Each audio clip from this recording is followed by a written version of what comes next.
know how to begin. Let's see. Goblin Olivia here from the depths of hell. Damn!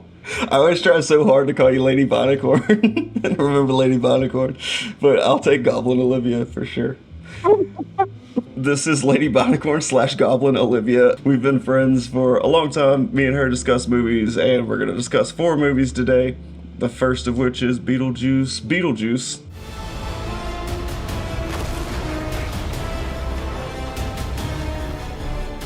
I always call it Beetlejuice 2. Because Beetlejuice is ridiculous to say. And then I can't say it even one more time, but before just crazy shit will happen. So it's like I'm already on the edge of my seat if I say the title. If you say it 6 times, does it cancel it out?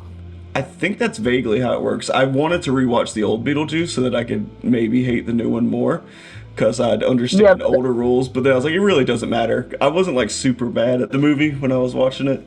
I didn't really like it either. You didn't like the original Beetlejuice, like when you were a kid? The second one. And I was saying if I would have went back and watched the old one, I would have found ways to hate the new one more. But I wasn't like super like enthused to go do it, where I was like, no, I wasn't super mad at the movie when I was watching it, even though I wasn't in love with it either. There are charms to the things that they added into the second one to kind of, I don't know, necessarily homage the original. There was little things like the little tiny bodies of Gina Davis and Alec Baldwin at the beginning when they're going through the model. Like they have a little tiny little thing to them out there that I didn't notice. Or there's like some sort of reference to him like speaking Italian in the first one that I didn't remember. You remember that line from the first movie? Hope you like Italian. Like there are little homages and stuff that I didn't catch or see that I like saw like things you missed type of video. That when you watched the movie you didn't know it was an homage at the time. Yeah, where I'm like, maybe I would appreciate that more, knowing like, hey, that's a callback to something for the fans and I missed it, you know? Sure, like the little dog or whatever that jumps off the board in the beginning of the first one and like causes their whole car to crash into the water and kill them in the first place. Yeah. That building. I always remember like the building or whatever they kind of like go through when they wreck, like that's kind of over the bridge. I remember seeing that in the movie. Yeah, the covered bridge where the water babies live. I really enjoy nostalgia when it works for me. So I will say there is just stuff. I like hanging out with Catherine O'Hara, or like I like seeing Michael Keaton do Beetlejuice again. I like Tim Burton's style to where like there's a lot of times when I'm looking at what's on the screen, I like seeing this. It was really nice too because we got so used to Disney Tim Burton, which was like CGI and mushroom trips and like became very exhausting. There's some CGI in this, but there was definitely an effort to put a lot of practical effects. I feel like this still did like a half practical, half CGI, but there was effort to put practical in here, which is a lot of what is good about the first two. Right. I'm glad that they put as much practical in the sequel as they could. I'll die on the hill of technology being a great tool to use in addition to using other things. So using practical effects and CGI to enhance each other, to me, is really like the sweet spot of where we need to be and where it's hard to find movies going to. It was really nice to have Tim Burton actually being able to do his own shit, but then also utilize the CGI. I did appreciate that he took the couple of jabs at Disney that he could during it. There was like a reference or something, a loose jab or two of like, we would never get Disney princess type of lines in there. A couple of references I remember, and one was like a Disney princess thing, and then another one was just like, I don't even remember now, but it was like a subtle, not even that subtle, honestly. It was like, hey, Disney sucks, by the way. Just so you know, it's hard for me to not imagine that maybe he wasn't going through the same thing with this movie, because I know we talked about it briefly, and it does feel like 4 or 5 different plots that are trying to happen that kind of waters it all down. And usually I would guess that's like studio influence versus creator influence type of thing. So part of me was like, was that happening here, even though he was allowed to have his jabs? It may have been a combination of things, because I also feel that he had too many ideas and he was trying to fit all the ideas into it. I don't know if part of that was like he had ideas that he wanted to play out, but then also the studio had some input and like shit that they wanted to throw in, and so then he was forced to kind of have this like amalgamation of everything. Or if it was just that he started dating Monica Bellucci and was like, hey, you know, it would be fun if we did a bunch of like reshoots. Yeah, I didn't know that part really until you said it. So then it's always cool when you have some sort of outside information that makes you kind of like recontextualize, at least even your guess Yeah. about like, how did this happen? The Willem Dafoe subplot was largely like connected to the Bride subplot in particular. Right. And I wonder if her and Willem Dafoe are like friends or something.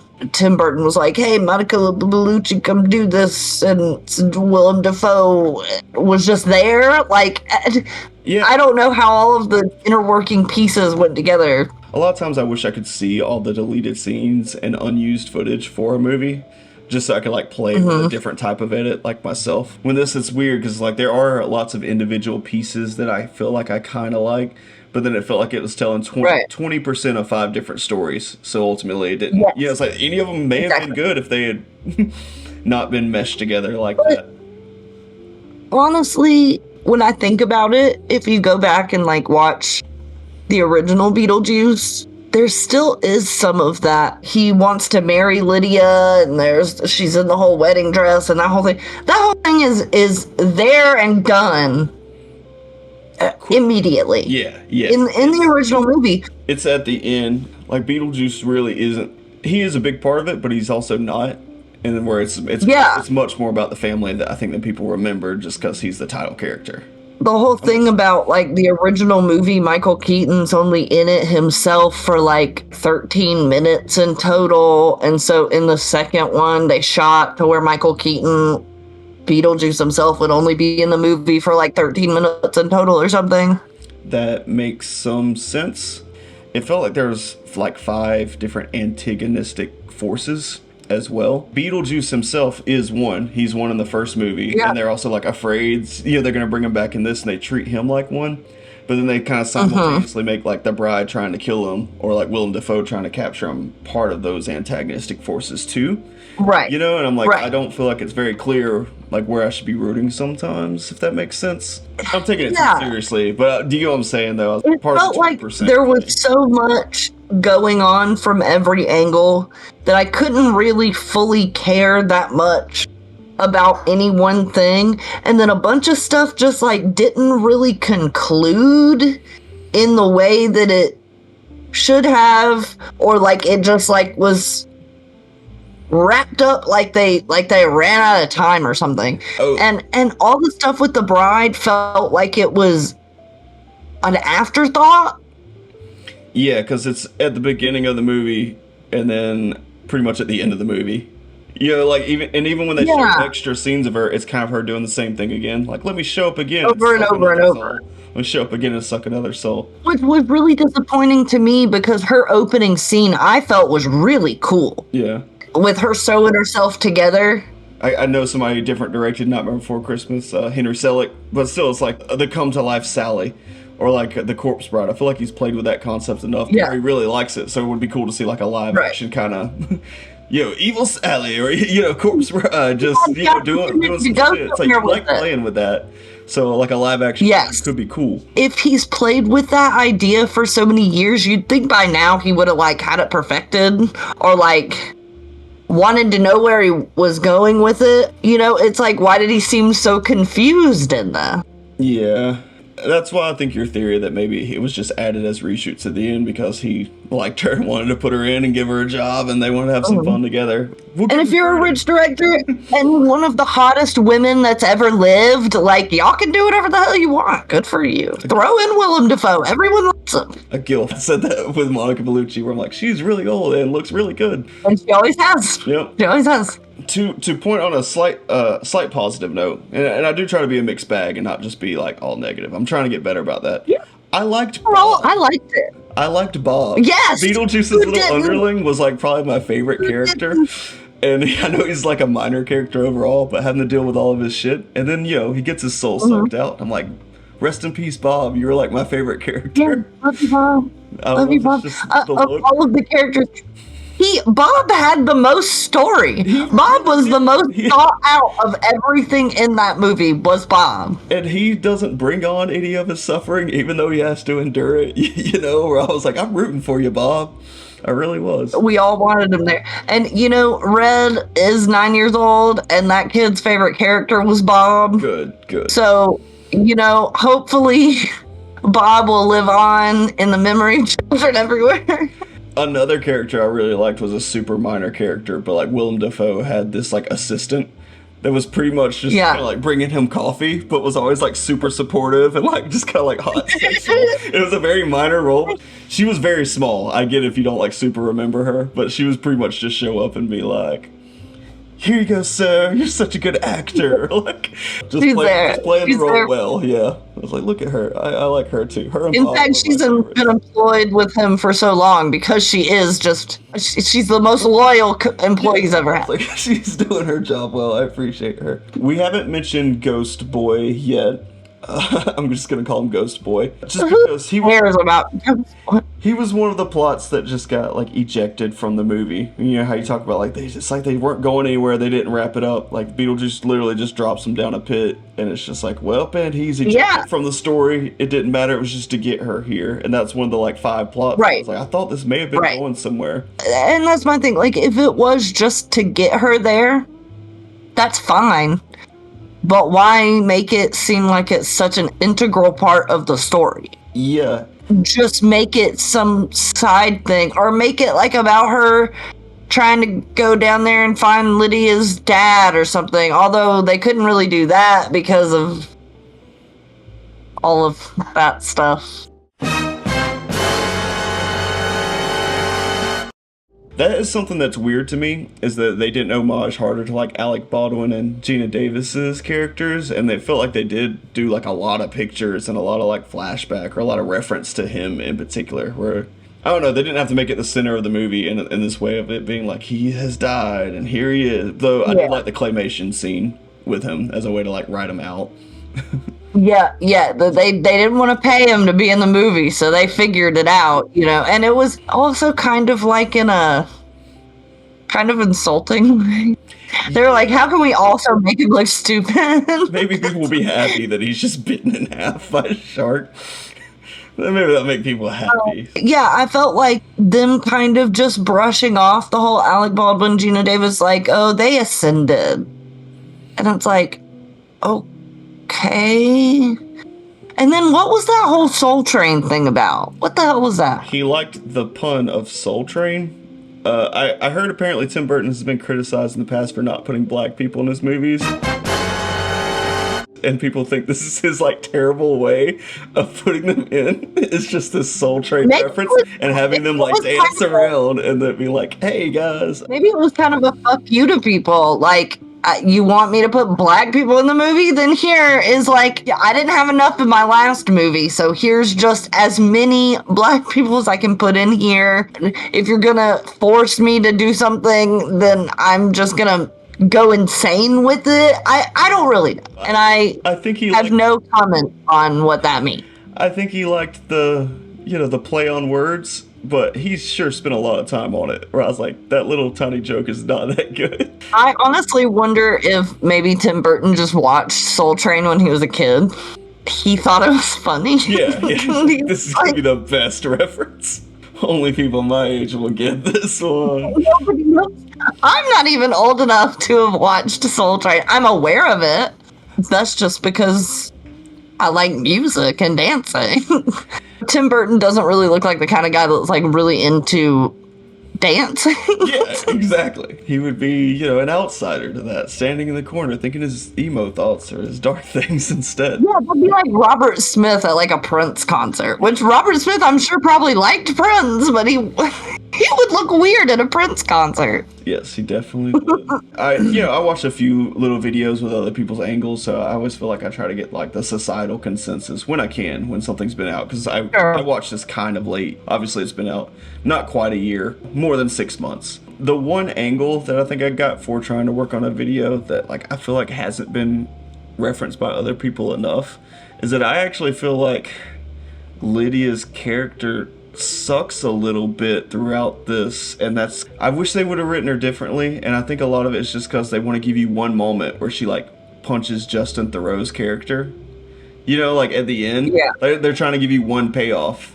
and then so they kind of made her like very weak, very like controlled by him, if that makes sense, so that she can break out. But then I was like, And I get she was like suicidal in the first one and wanted to join them in the dead, you know, but I still never thought of her character as like, it's not pleasant for me to see her just be controlled by this man, even though they're trying to be And she funny was with it. never. And that's Lydia something in was always retrospect where I was like, I smart feel like and they dishonored her a strong. little bit, you know, and I don't know if that makes Yeah, sense, but that bothered me when I and thought about it for a long time. it's really weird because, you know, back then Winona Ryder was like his muse, you know, kind of. And now it feels like Jenna Ortega is. And so it's like, why do you feel like you need to like make a mockery of your old muse in a way? And it was really weird to me because Lydia was always really smart and really strong, and she wanted to join them in the dead, but it wasn't because she was like some weak feeble girl. It was because she was who she wanted to be, and she felt like nobody ever would understand that. And I definitely agree, and that's why I was like, I could see somebody arguing like, oh no, she was suicidal, she didn't want to live, so she was weak in the first one. But it's hard for me not to think her character is kind of like very independent. But she still wouldn't let anybody tell her what to do. Very uncompromising in who she would be. To see her so like, I'll just be what everybody else wants me to be, seems like almost like, I'm like, how did she become this? And they kind How did she become this? And they kind of explain it, but it's still like not pleasant to hear, where like they say something like, oh, after the old husband died, she met him in like a spouses recovery group and he preyed upon her. You get what I'm saying? So I'm like, they kind of like elaborate on how it came to be that, but I'm like, it's still not pleasant for me to see her character just being that. Even so, they didn't execute it in a way that actually made you feel like that was what led to her being like, it just all felt very like, like,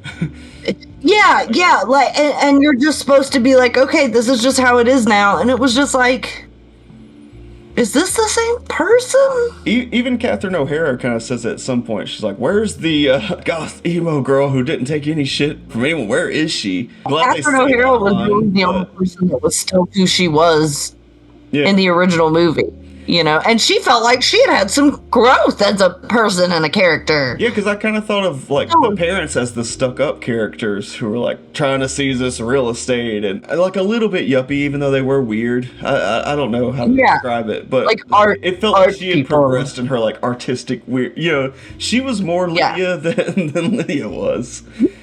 Yes, I would have been happier for Lydia to have grown up and been like a weird artist alongside, what was her name? Is it Dahlia? What's the stepmom's name? I call her Catherine O'Hara because I don't remember. Catherine O'Hara. Yeah, I know. I'm going to do that a few times. I'm doing that with Willem Dafoe. She's Catherine O'Hara to me. I wasn't angry at the movie. It felt sort of slapped together. Nothing was fleshed out, like he didn't have enough time to fully form any idea. But then also, the main character, who is the person that is his current muse or whatever, Jenna Ortega, her character felt like she wasn't super fleshed out either. Like, Lydia was a dynamic character with personality in the first Beetlejuice. And now this character that's like the new Lydia is like boring. And I remember zeroing in on one thing that felt like a contradiction that I felt like made me not able to understand or relate to her as much. And there's one scene where she's talking to Lydia and she's like angry at her because she can't commune with her father, and that's like the one person she would want her to like be able to talk to. Right. Where she literally feels anger at her that she isn't able to do it for the one person she cares about and loves. And I don't know if you remember that talking point, but they left it in there. But then the rest of the time she doesn't believe in it at all. So it's almost like there was these two things from these two different scripts that were like left, and she's like, I don't believe in it at all. I'm all science oriented. Even though like a basis of her anger is, you can do this and you can't connect to my father in particular. And it felt kind of like, I'm like, where is she exactly on all this stuff? But she's just kind of like a downer, like, I don't believe in that. I'm like, oh. I mean, okay, so unless the point was that she was lying about not believing, like, I'm scientific and I don't believe, because she's just saying that because she's angry that she can't contact her dad. Yeah. But that wasn't it's like if that's what they were trying to do, it didn't come across. Yeah, and that's where I was like, I felt like I don't know exactly where she's coming from. There was so much clear evidence in the first one for the existence of just two ghosts, to where I'm like, if she's continued being able to communicate with ghosts for all those years, I'm like, how does her daughter not believe? Do you know what I'm saying? Right. I was like, did all instances of like stuff happening just end with communicating to the other? So there's several ways in which that storyline didn't line up, even though they kind of like left remnants to me of like a couple of different plots in there. So I was like, I don't get it. I almost wonder if it's like Tim Burton had more than one script that he wrote. Maybe he had like a couple different scripts and he was like, I've written both of these. I can't decide on what is better or like what to flesh out. Maybe they were both old scripts. Yeah. You know what I mean? And so then they were like, well, let's just use this and this and this and this. And then you have a year to figure it out. And then Tim Burton's like, I didn't know that's what we were doing.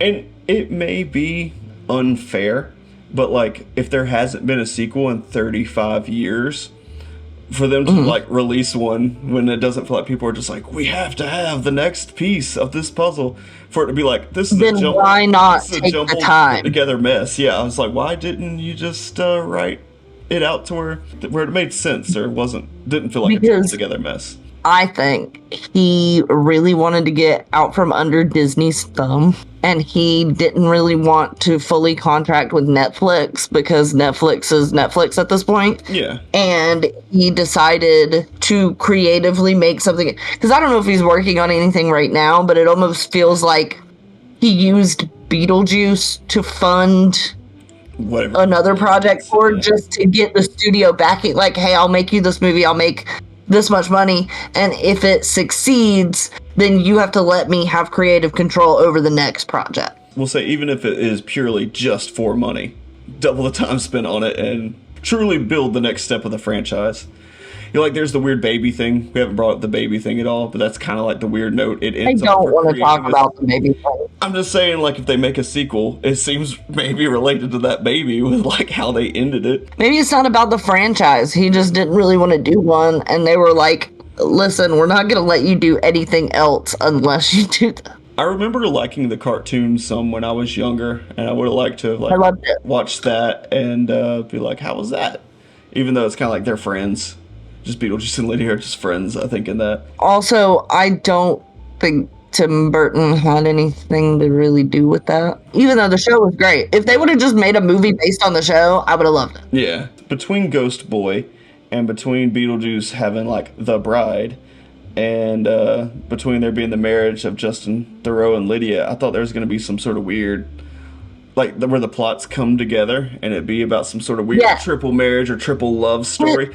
And then at the end, it was just like they froze Willem Dafoe and them, just so like a sandworm could like eat off some of the characters. And then like, and Beetlejuice does most of the good. They were planning to do, but then they just like ran out of time or something, or budget, or I don't know. I really don't. Because I was watching it having faith, where I'm like, there's the marriage of Lydia and Justin Theroux, and then Beetlejuice happens to have a bride that is after him, and like her daughter has found a love interest, and I was like, there's gonna be some weird triple plot of like love interest and things going, and then I was like, nope, some people get frozen, a sandworm like just eats half of them. And maybe Tim Burton just wasn't really making that much money anymore, and he needed to come up with some money because now he's dating Monica Bellucci, and he's like, I gotta have a bunch of money to keep her. Yeah, I understand.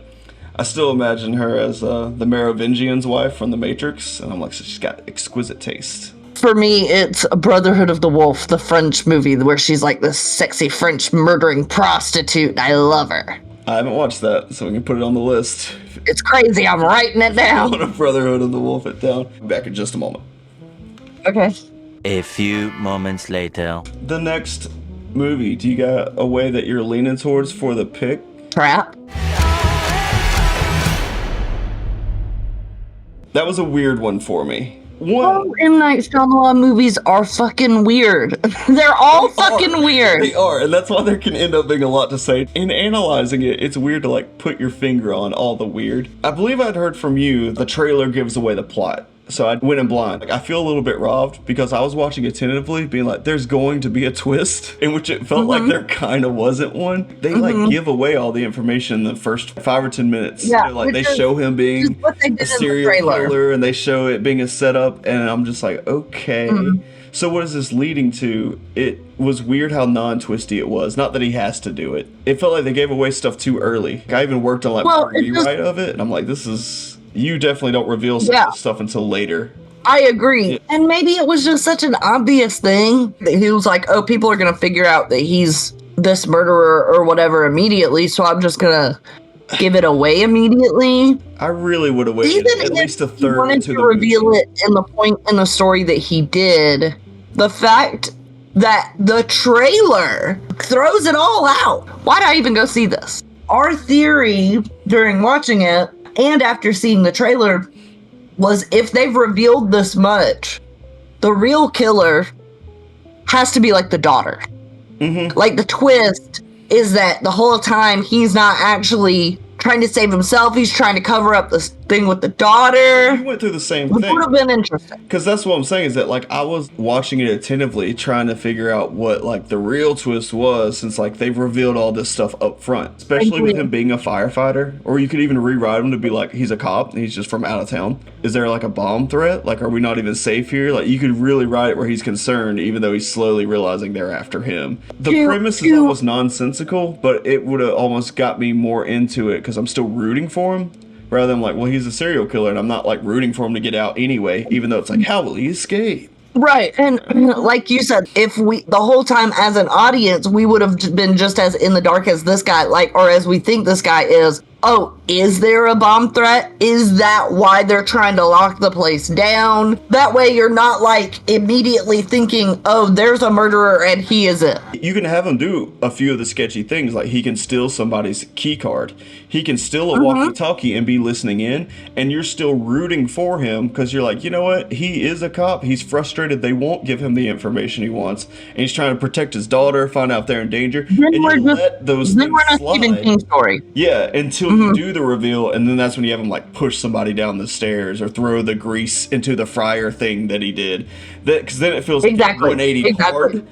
You know, and I was like, man, I want to like rewrite this for him because I'm just like, oh, like you missed an opportunity there. Because to name a positive, I weirdly liked Josh Hartnett's performance, even though, yeah, like I get that he's goofy and weird and he's like M.Night Shyamalan-ing it. It's like Mark Wahlberg sounding weird in the fucking happening. It seems like he's doesn't know how to direct actors, and he gets bad performances out of good actors. What? No.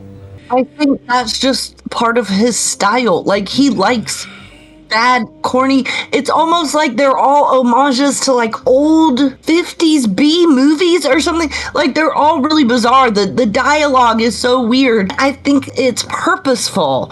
And it worked with Josh Hartnett's character in this movie because he's supposed to be this like sociopath who's pretending to be a really nice guy. So it felt appropriate, but then also didn't really go anywhere. Like, they could have done something with it. The plot is not well written. The movie has a stupid plot.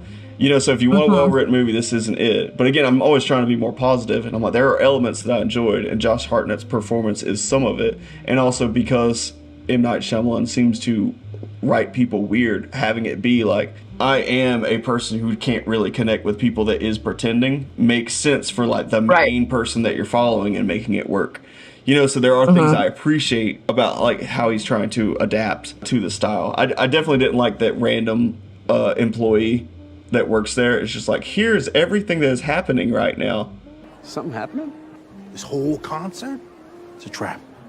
Wow. Yeah, let me They're tell trying to you, catch a because serial killer, random I person. trust you Like, for okay. some reason. Yeah, come on down to get the T-shirt with me in the secret employees only area. In that scenario, I don't think that like the FBI or whoever would actually tell the employees what was actually going on. It's like, why would Exactly. they include all the employees? And then if it's so important that they include all of the employees, and then they're just like, let me tell everybody. It's like, what? They found a portion of a receipt, and then they're willing to like trap 30,000 people and use the entire police force. You know what I'm saying? I was like, this is broken kind of from the ground up as far as a story that makes sense.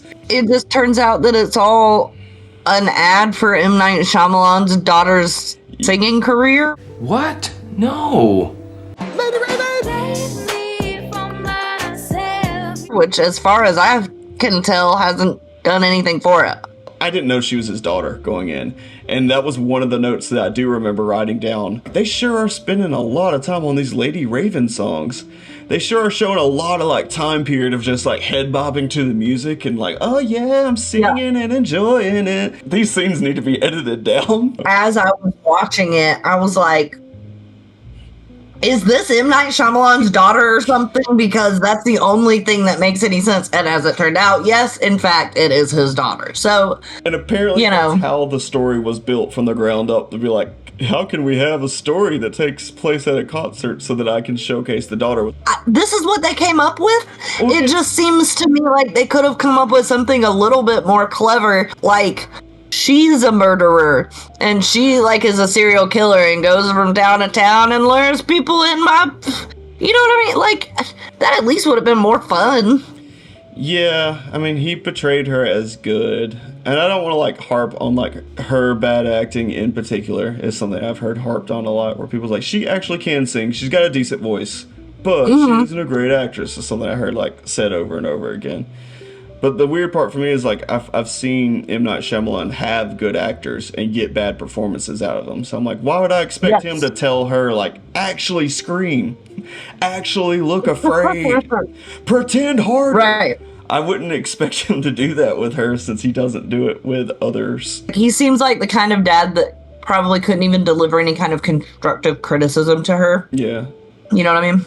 Yeah. Everything you do is great and perfect. And he's trying to support her, so it makes sense he wouldn't like push her super hard. He's trying to great. build her up, you know? But if she needs to deliver a line differently, I just don't feel like he would have the wherewithal to do that. Because he can't do it to normal actors. Yeah, and that's why I was like, so I don't want to harp on her because I kind of feel like that's his fault.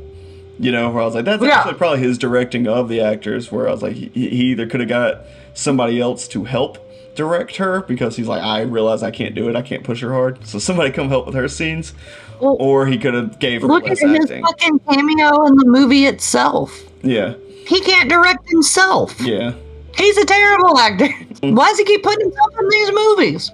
Well, it builds his reputation up. When people say certain directors, I wouldn't know what they look like, but I know what M. Night Shyamalan looks like because he puts himself in all his movies. And I feel like that helps build your own prestige, if that makes sense. So I was like, in a way, it's a self-promoting move. I mean, sure. Yeah. But I guess the difference is if you're just a good writer and director, then you don't need little gimmicks. Kind of like full of himself to call this an M. Night Shyamalan experience.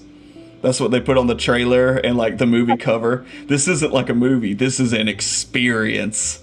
And I was just like, this wasn't even that good as a movie. Don't call it an experience, M. Night Shyamalan. You're smelling it. You could have been able to say that if you made it like one of those weird 4D movies. Mm-hmm. There was a point where the daughter is a guest singer arises from like a trapdoor in the stage or like in the audience, and he's like, we should go down there. We should explore. I really specifically remember. And I do like that they kind of finally have like the daughter be like, you're acting pretty fucking weird, Dad. This doesn't make any sense. Yeah.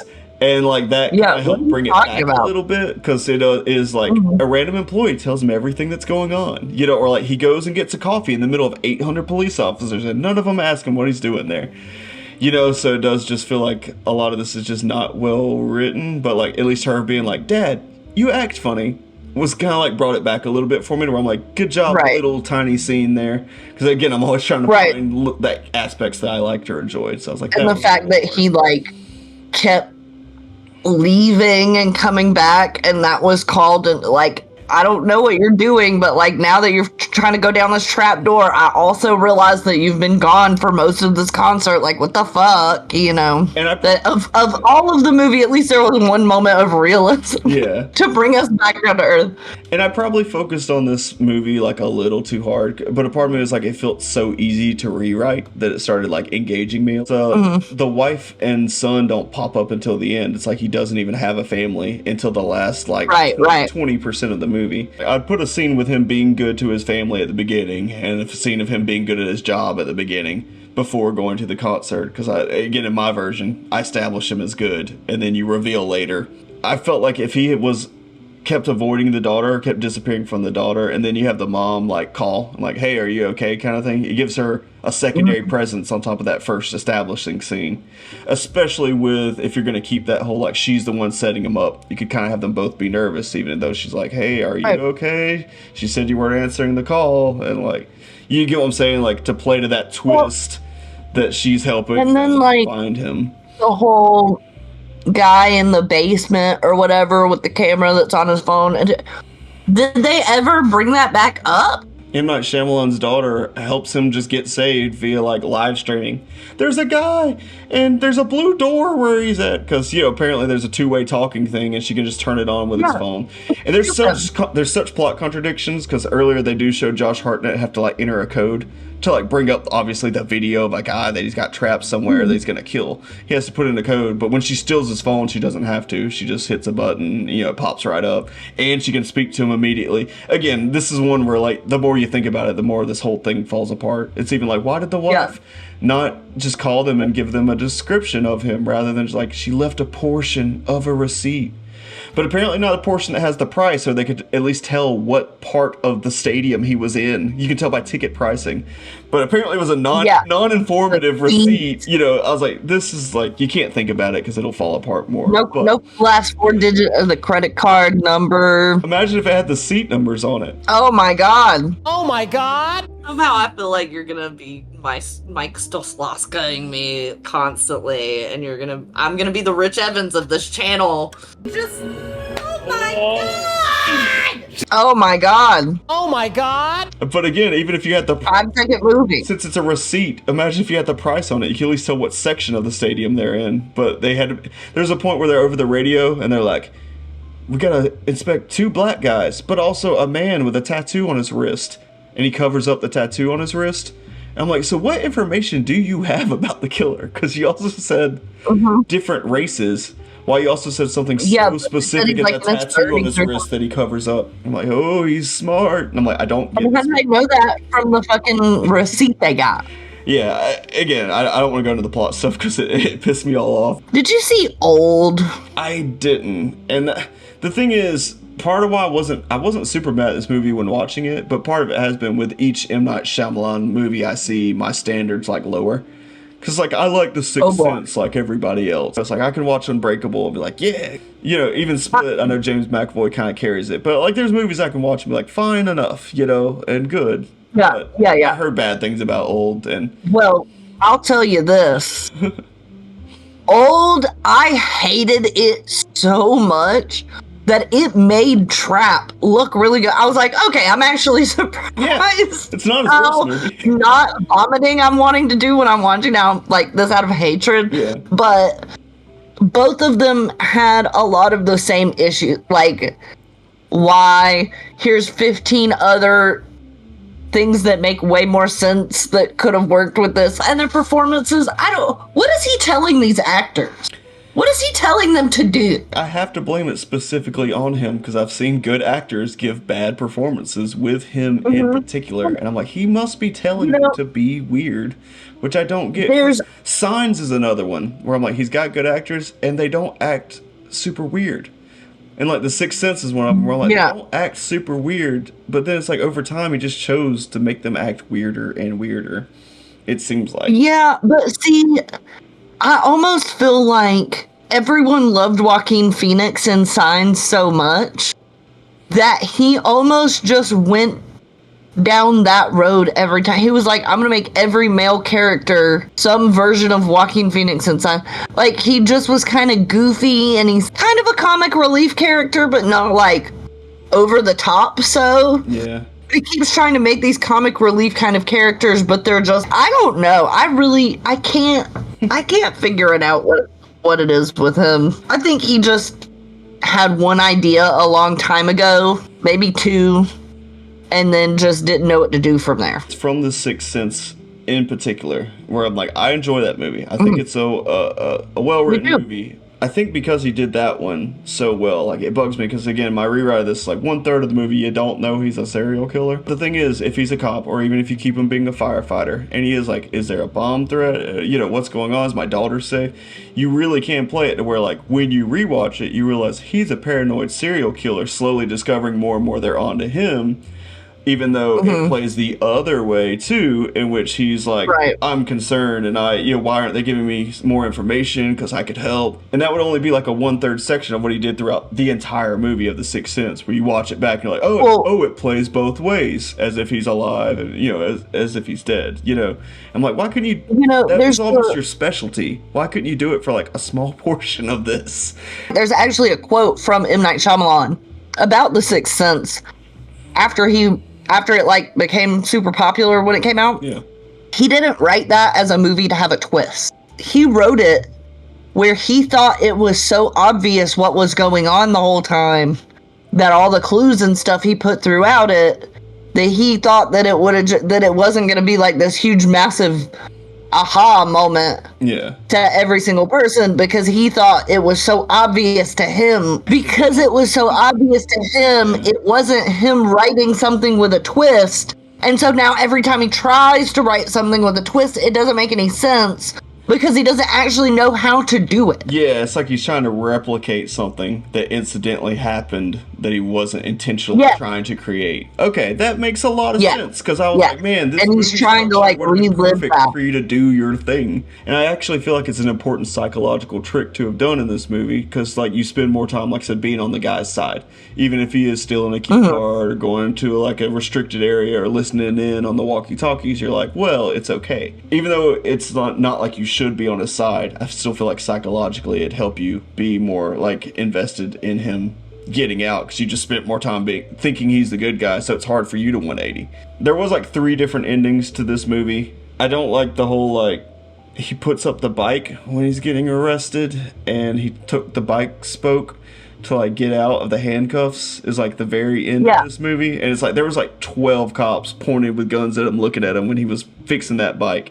Like they don't fix it in post or editing or have a distraction or anything. There's several parts like that. He's in the car and there's a crowd of people around him, and like the cops are all pointed at it, so it's like, they should know if somebody gets out of the driver's seat. But then just all of a sudden it's like he's not there, and like the clothes are set up there. It became like a schlocky Blumhouse movie.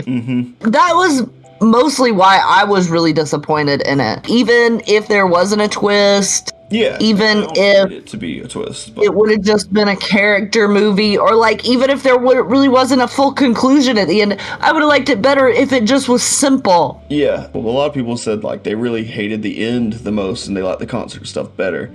But to me, like Josh Hartnett's performance when he's kind of like talking to his wife about everything was like probably the best stuff in the movie for me. He kind of talks about like how he's only feeling anger and rage at her, but it's pretty much because like they can't keep living the lie, and he can't like have his family and see the kids. Because I do like the aspect that he does love the daughter as this like little bit of like redeemable, not that I'm not rooting for him, but I can accept that he loved his daughter for he's being fake around her, and it's almost exaggerated in his fakeness. But that felt like it was the scene where he's taking the mask off and is being real, because he's just very calm. Like, I don't feel anything but like rage at you. And I don't know, I liked his performance a lot there, to where that was one of my favorite like little scenes, even though they undercut it by being like, well, let's eat some pie for no reason. And he's like, the pie will only take me 5 bites, are you sure? that's how you want to stall for time? And she's like, well, we made it. We might as well eat the pie. And you know what I'm saying? And he's supposed to be super smart. Even in the moment, I'm like, why the fuck is he eating this pie? Listen, man, The plot really gets to me. I don't know. And I know what you're saying. Like, a bunch of people said that they hated the second act and the first act they liked, which I see that sentiment because it does kind of feel like two different tones or something. But I liked aspects of both while simultaneously completely disliking both of them. Like, both acts, both portions of the movie. There are things that I like and dislike about both. The second half is just so bizarre, and I think people hated it so much because it felt so out of place compared to the second one. And also, who in their goddamn right mind would ever think that this would be the conclusion of this movie? Like, it's so outlandish. This super celebrity diva pop star is gonna get her. I don't know. It's so idiotic. And then like, the whole scene where she's like playing the piano in their living room was so cringy. She's got to do another song. Yeah, and I didn't know that until afterwards with him being the daughter. And there were so many parts that were, once I found out the outside information, I'm like, oh, the nonsense makes more sense. I at least understand why it's stupid in certain parts. But still, in the context of the story, it doesn't make any goddamn sense, which is part of the problem. And even that, it's like, she found out he's a serial killer. She found out he's got like a victim already held up. You know, he's like Jigsaw. Do you want to play a game? And then she's like, let me go to your house. Let me take your phone out of your hand and run to the bathroom. I'm pretty sure we spent like 45 minutes talking about this crappy ass movie. It's like Trap. It feels longer. You were trapped in a trap talking about Trap. Trapped in a discussion of Trap for eternity. It's a trap! Let me make sure I don't have anything else to say. Oh God, what more could you possibly have to say, Matthew? About Trap? Oh, if you wanted to try to figure out every plot hole in this, you could spend days. But you'd be like Charlie Day in front of the board with the strings everywhere. I was like, wait, there's a lot of specifics to break down. Allison Pill, his wife, is that drummer in Scott Pilgrim vs. the World. Yeah, she's in a lot of stuff. Yeah. I don't really. I'm just like, oh. She's fine. She made him a pie and he ate it. Alright. It should have been Oh, the random lady. We didn't even bring up the random fucking lady who's a super FBI investigator profiler. Because, you know, like, she apparently tells the performer the whole psychological background history of the killer to where, like, she can therapize him and shit. All that shit didn't make sense. She was the woman that was, like, the original Parent Trap. Yeah. I knew that when I watched the movie and saw her face. I was like, oh my God, it's Parent Trap lady. I used to watch Saved by the Bell, like, before going to school. And she was, like, the first season. They did, like, a different kind of, like, version of it. And she was, like, on that. I can't remember. She was, like, their teacher. I don't remember that. But she really also knew who she was, and I was like, they didn't show her talking directly a lot. It was weird, but she was apparently an important part because at the end I thought that was the twist, is that she was his actual mom, even though she was just profiling him, because I was still expecting a twist. And I was like, is she his actual mom when she like pretended? That still would have been better than what we got. You know, she pretended to be before like they shocked him or whatever. Yeah. I was like, oh, maybe that's what it's. Yeah, and I was like, no, that's not real either. Anyways, we can be done with traps. See no evil then.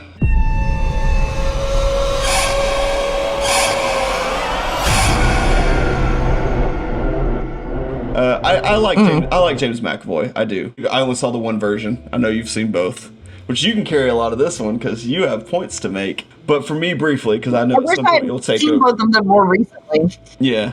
I can be a socially awkward person at times, and I can be a person that says yes sometimes to things I don't want to do and feel repressed. And I will say, like, a lot of this movie was like this psychological element of like you meet this family and you get along with them, but then it's like they have trouble saying no to them, or they have trouble not going along with the little ways in which they're leading them along. You know, because a lot of this is like this social psychological type of horror element to it. A lot of it throughout leading up is this whole like, how do people get you to go along with things that you kind of feel a little uncomfortable with? And the first major scene of that really for me was like when the wife is accepting like this piece of meat from James McAvoy. Yeah, that's like the pivotal moment where you realize. One that I remember, because like they kill the golden goose, so to speak, because they had like given her a name, you know, on the farm. That's part of how they're like manipulating her. They're like, she had this type of personality. She was like our favorite, and we killed the golden goose. We killed our favorite one to prepare dinner for you. So she feels all this social pressure to go along with something that she has expressed out loud isn't her, even though it's been a long time, because I think she expressed it in the past when they were on like vacation. Yeah, but they also, when they did first discuss it, it was kind of this point of contention in their like it was a headbutting kind of situation. So it, I think, stuck out to everybody enough to know he remembered that conversation. You know what I mean? I think they kind of wrote that well, at least from my memory. I only watched it once. I felt like when she said that she was a vegetarian, it was like back when they were on vacation, and there's supposed to be a huge time lapse. These are people they met once. They got along really well, but then there's a lapse of time before they come and visit. And so like I feel like it's plausible that he forgot. Which is why, because it's still early on, so in that moment, there's that whole like, will she stand up for herself? And then the husband's almost looking at her like, will she do it? Applying this mental pressure to be like, just comply to where you can get along. A lot of analyzing the scenes would be like that, of like analyzing social and psychological pressure and why people comply, which is what I feel like is the heartbeat of the movie. See, what's so frustrating is that the original did such a good job of this build-up and being gradual, and they spent a lot more time on them at that vacation and took the time to sit in the setting that everybody was in. They really didn't touch that much on the main family alone at their house as much. Like they just like in the remake, but like in both the vacation setting and then once they were visiting the house, they really took time to like work up to the manipulation. So at first it starts very simply like the try this meat thing, but it's not, I don't know. The American one was just so much more watered down and so much more like, hey, this is what's going on. Hey, everybody. Hey, this is the plot. Do you guys get it? Do you understand what we're doing? Can you see? Can you see? So you felt like it was so much more subtle. More subtly done in the original. I wish I could watch the original. And I think we've been doing spoilers on all of this, but I will say that like the one piece that you said to me was like the ending. Should we build up to it, or or I was like, I know it's something you had something to say about. I was like, apparently the ending's drastically different. I almost don't even want to tell you because that's true. I get you. It's so visceral. There is the same kind of moment of catalyst in both of them where they get out and then the daughter leaves her bunny or whatever behind. I don't give a fuck what kind of emotional attachment my kid has to this bunny. I will just say, I will take you to every store on earth to find you something else that you will be emotionally attached to that is not this bunny, because we are not going back to that goddamn house. Forget it. Forget it. If the parents felt like they were truly in danger, it's almost their obligation at that point to disappoint their child. I would say. And I actually it was a terrible move of parents. Because I kind of remember that being like an aspect of the dad's story is that there's a lot of ways in which he's kind of like a weakling or kind of like compliant. Which is very much James McAvoy's in the original too. Okay, yeah, good. And the mom in the original also is kind of just this like insufferable, overly sensitive about everything, but also doesn't want to just say how she's thinking and feeling. She wants to wait and be like, can you believe that these people did that? You know what I mean? It's just weird to me that like the dad was fed up with her having that emotional support bunny. You know, there was several times beforehand in which he was like, we should just get rid of it. We should just take that from her. Forget that thing. So, do you get what I'm saying? It is almost like an aspect of his character that he feels that way about it. And he's like, well, we got to go back because that's what she wants. And that seems to be like an aspect of his character is kind of like folding for other people in these ways. And more so for James McAvoy's character. I guess it's like a masculine. He looks up to him in that way and he tries to like... Yeah. It's like all of the things that he's afraid to do and say.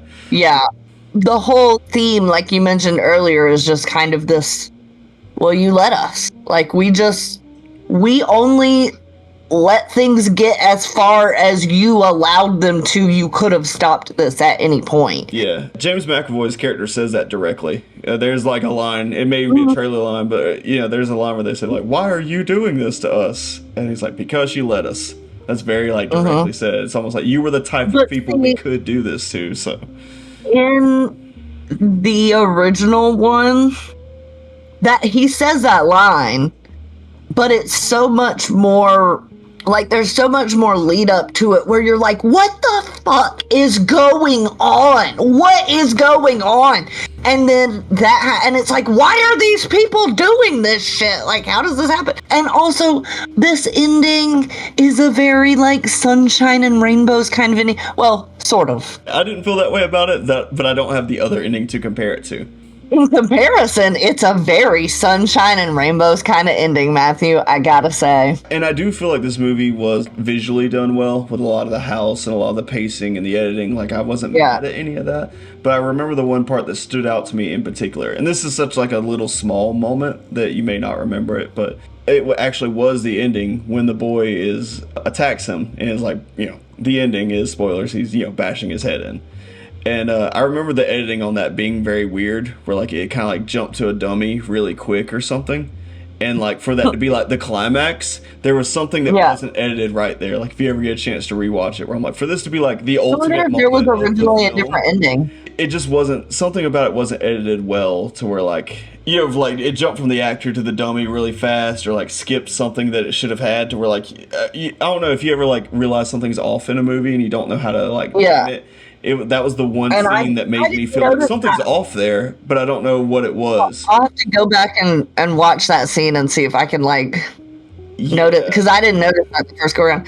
Coming out of the movie theater, when I saw the James McAvoy one, I remember thinking people that didn't see the original movie are going to really like this.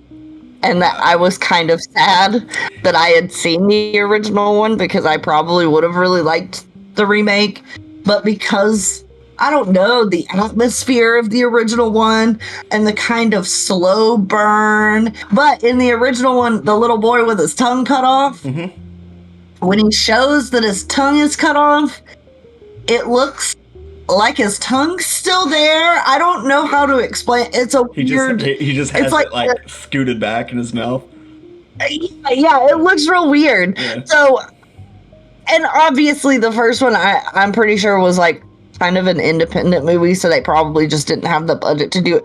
So that was an improvement on the new one, that they made the tongue effect look a lot better. Me and Lady Bonnicorn / Goblin Olivia here watch Red Letter Media. But there's at some point where they're doing like their top 10 horror movies or something for the year. And this was like a small mention in one of them, that we're like, there's like a 10-minute section.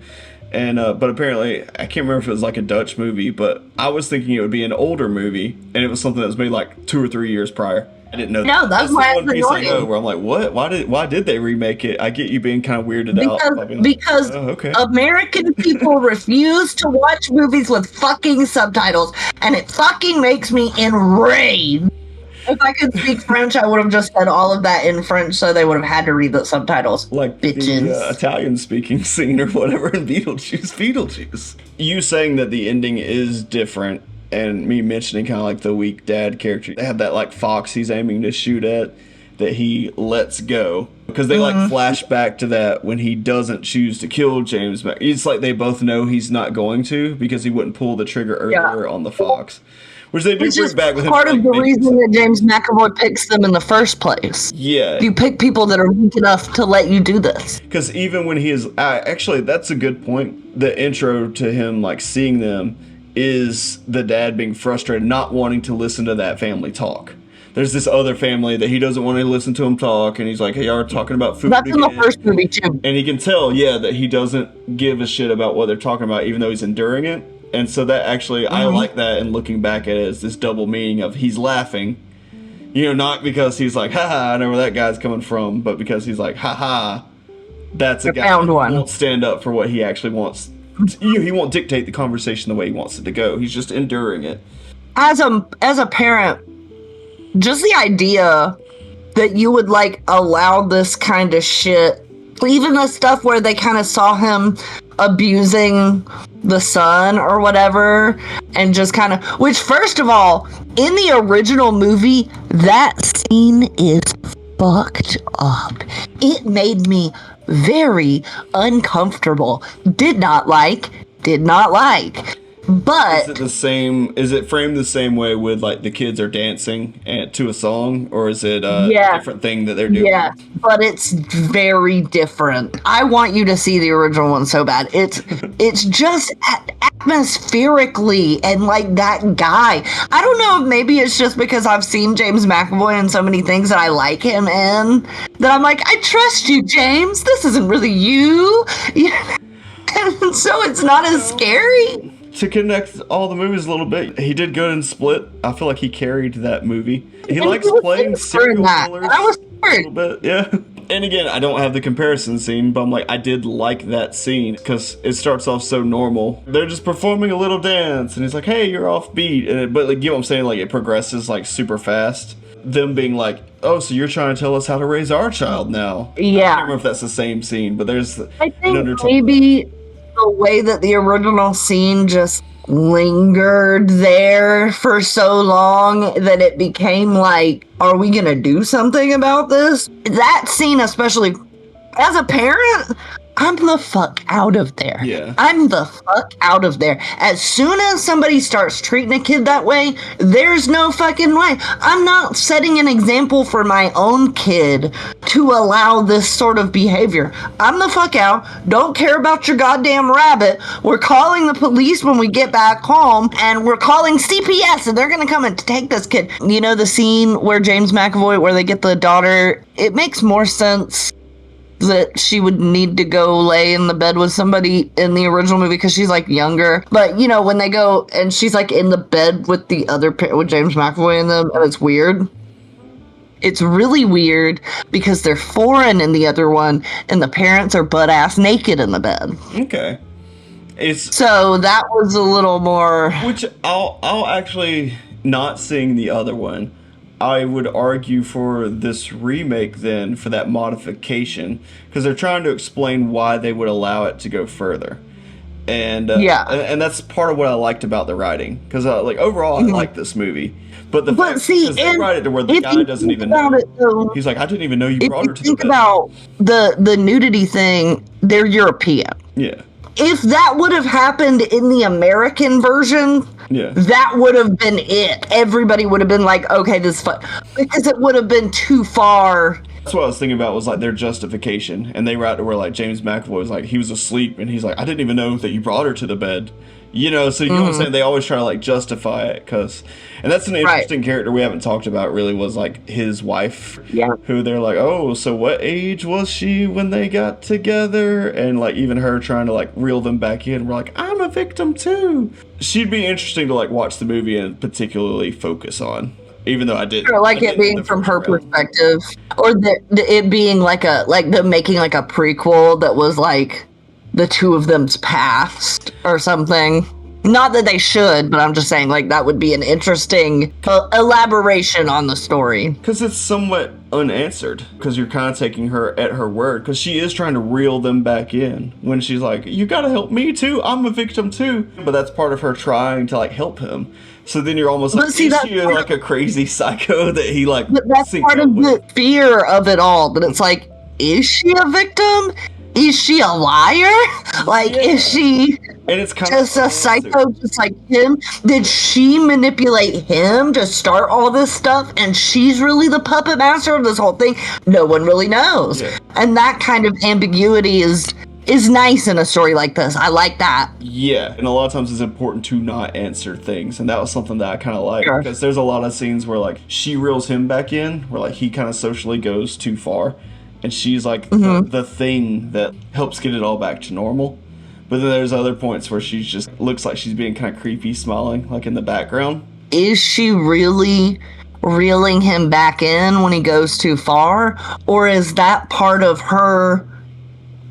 What she wants you to view her as? Does she want you to see her making it seem like she's reeling him in so that you trust her more? You know, like in, did you see the Jordan Peele movie Get Out?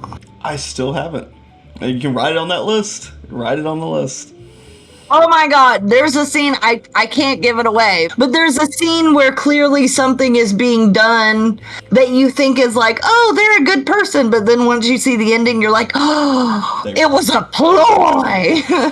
We'll have to come back to the See No Evil once I force you to watch the original one, and then you can see why that it's like the new See No Evil is like the major corporation like Blumhouse version of what was actually like an A24 kind of movie. I like the performances, but the boy, it was his first movie ever, and I did think he did good. Oh.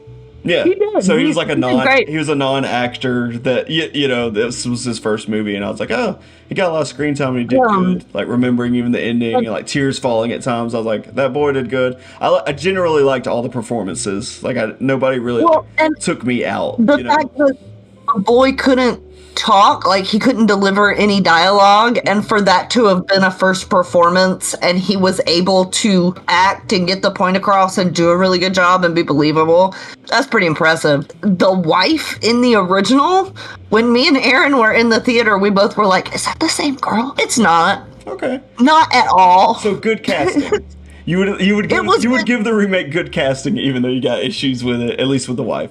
With what James McAvoy, I think, was good casting. I could have done without the dad. I didn't care that much for the casting of the daughter, but I think that was more the writing than anything else. Yeah. But I think overall, everybody did a great job with what they were given and did a good performance. The blonde actress's name, I believe, was Mackenzie Davis. I don't remember why I remember that, but I remember that, so I'm going to say it.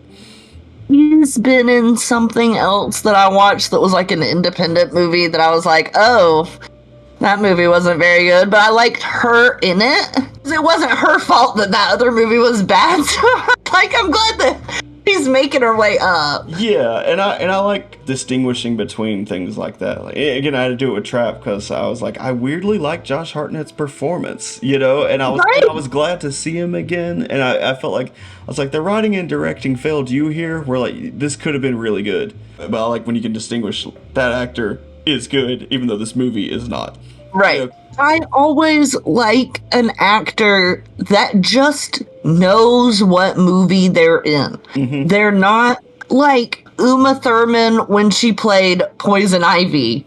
She was the only person that like fit into that movie and solidly did a performance. I'm afraid you'll have to die. Because she knew what fucking movie she was in. Josh Hartnett in Trap knew what he needed to do for that role, and he fucking did it, dude. You'll have a lot more to say when you watch the original. That's all I have to say. I know we're going to bridge over to the substance here shortly. So to make a small bridge between the movies, they kind of do the same thing, which I always appreciate in movies. The very first thing you see in the substance is like the egg, and like they inject it and it creates another egg. See No Evil kind of did that with a scene where like they meet the couple and very, very quickly they take the daughter away on the scooter for like a lap, even though that's like way outside the parents' comfort zone. I was saying it's like a microcosm of what the whole film will be about. They both kind of did the same thing, which is a thing I appreciate in movies, where you're trying to like say the whole overall story of what will happen in a smaller way, and they do that between like, oh hey, we found the bunny, and oh hey, how are y'all, or hey, do you want to ride, and then just getting the parents to go along with something they're entirely uncomfortable with. But it's so brief, you know, that they allow it because it's just around the block. It also makes me wonder about, in the scheme of all of their scams that they've done on these families, right? Is James McAvoy the same type of person in every scam?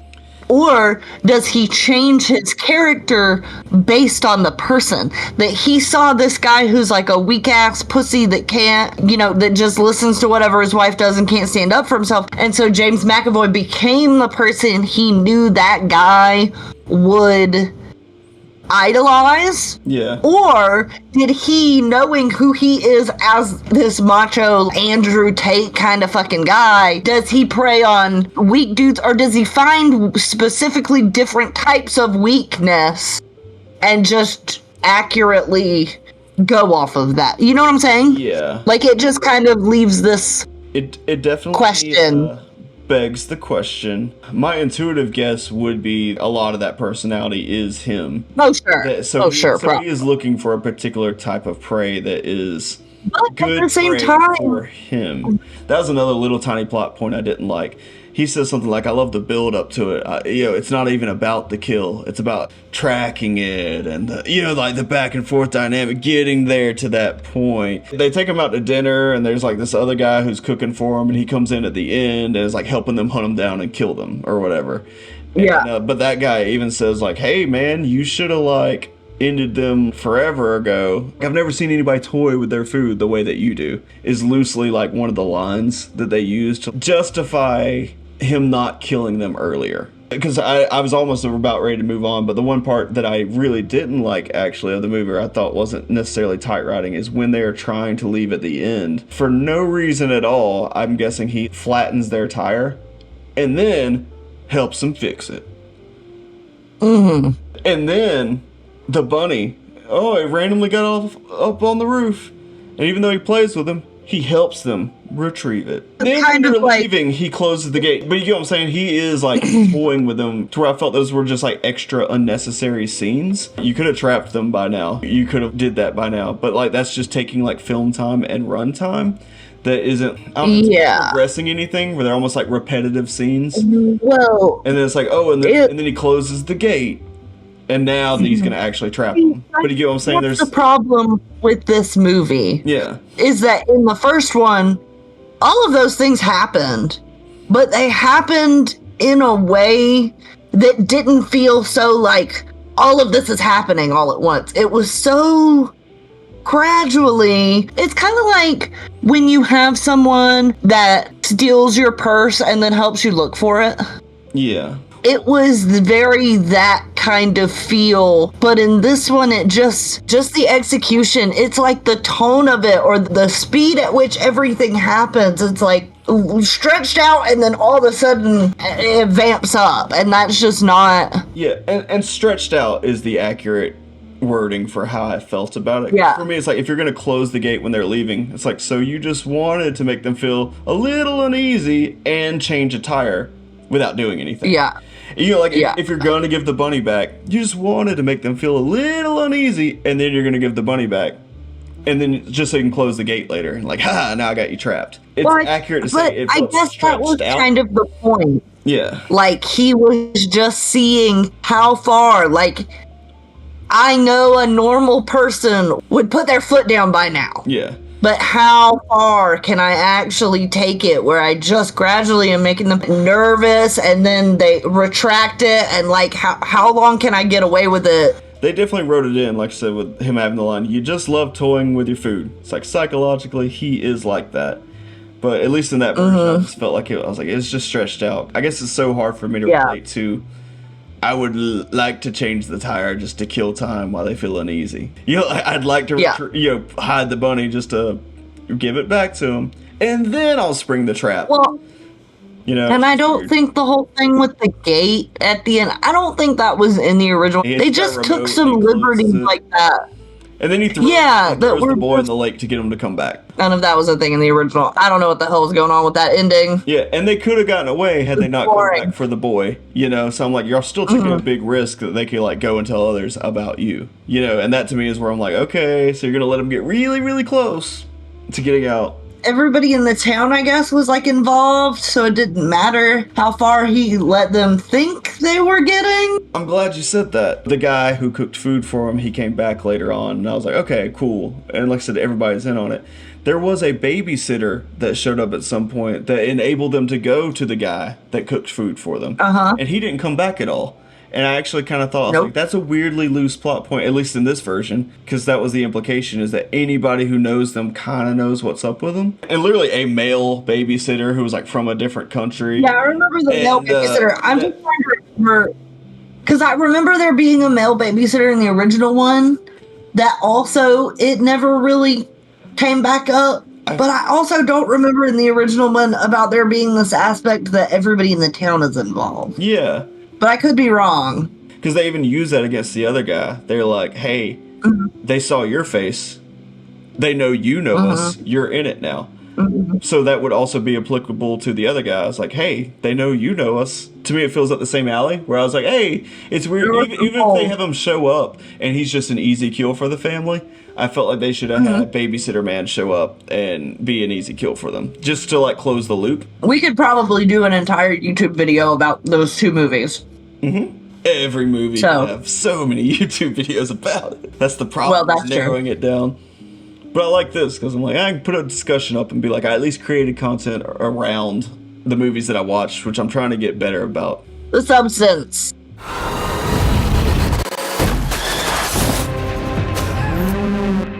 People are gonna love that. Demi Moore should have won the Oscar.